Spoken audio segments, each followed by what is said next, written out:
Hello everyone, that Manga Kid here to do a anime film review of On-Gaku, Our Sound. The director is Kenji Iwaisawa. This is based on a self-published manga. I don't remember the mangaka's name, but I sincerely hope that we get that manga in English. Hopefully one of the smaller kind of indie publishers will publish it because I just think it looks so cool. I love alternative manga and I love, indie stuff, and it just looks excellent. And this film is spectacular, and I would love to have the manga to go along with it. This is a slice of life, if I ever did see one, about, I believe his name's Kenji. He is in high school, and him and his two buddies are kind of delinquents. We just kind of open up into the movie with Kenji deciding that he wants to start a band. He's like, we're going to be in a band, guys.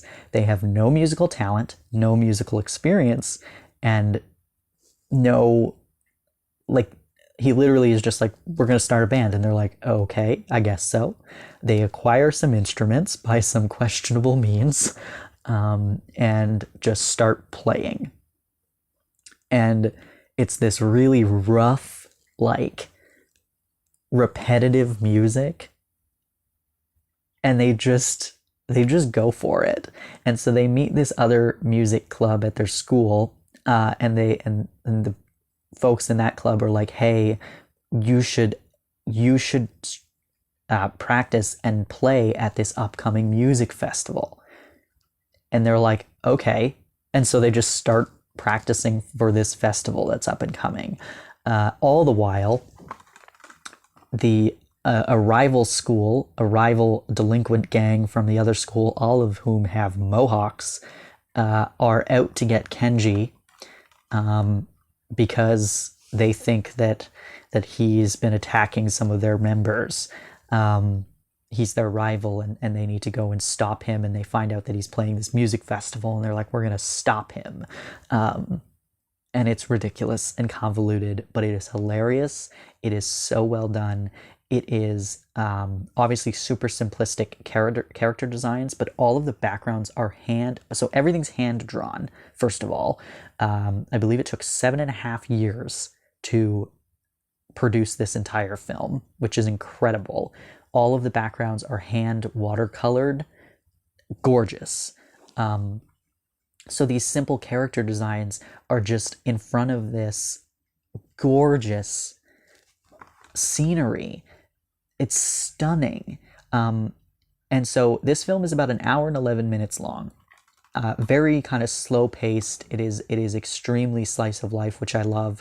But the music is excellent. The voice acting is really good. The art is just like so captivating. But on this disc as well, it's about 1 hour-long documentary of the making of the film. There's another like 25-minute extra documentary also going into a little bit more detail about the making of the film. There's 5 short films by the same director. There's also music, I believe a music video, and the making of the music or something like that. There's some of the storyboard. It has like a slideshow of like some of the storyboards for it. It's just jam-packed with extras, which I love. And for something like this, that was such a labor of love. It's an indie film that took them 7.5 years to make. I love that they included all those extras because that just brings it, up a notch in terms of the quality of this release. You get to really see and appreciate what went into all of this. And so I watched the film.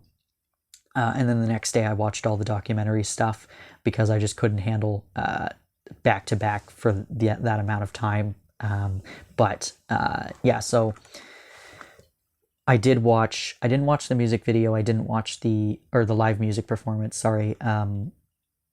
Just because at that point I had listened to the music from this film so much through the documentary and the film itself that I was like, I don't need to see this, but at least not right now. But I did watch all the short films, which were very reminiscent of like alternative manga short stories, which I love. And it's just stunning. This is an excellent film. It won an award. It won like best feature length animation at the Ottawa Animation Festival or something in 2019. Absolutely deserved, because this is just like, my sister and I, look at that. Look at that picture. If that doesn't make you want to watch this movie, I don't know what will. The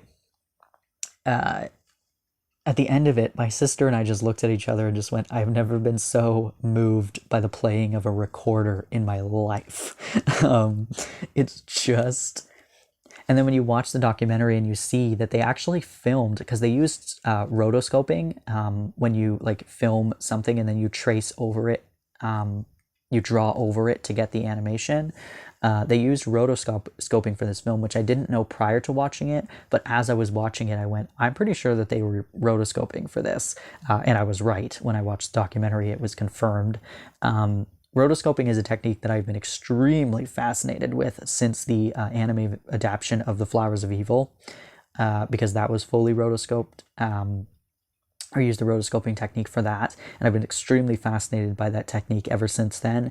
And this is just such a different way to do it, because obviously none of these characters look like real humans, but they were all filmed and then they drew over, the shapes and it's so interesting, and the documentary is excellent.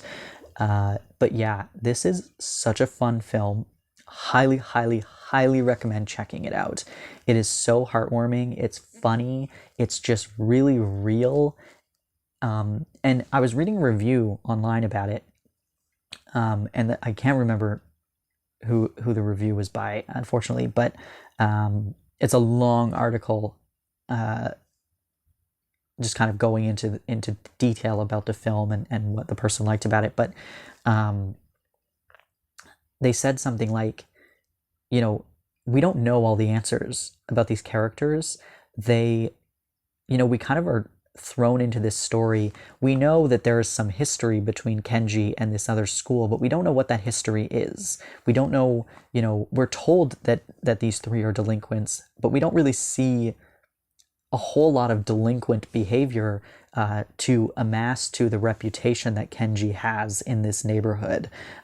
People are scared of him, and you're like, I don't see why people are scared of him. Did he actually do something worth being scared of, or do people just build up the rumors of this guy to the point where now everybody's afraid of someone that doesn't actually exist? But we're just thrown into this moment of him being like, we're going to start a band, guys, and that's like what the story's about, while in the background you're like, who are these people actually? Like, what do they do besides video games and now playing music?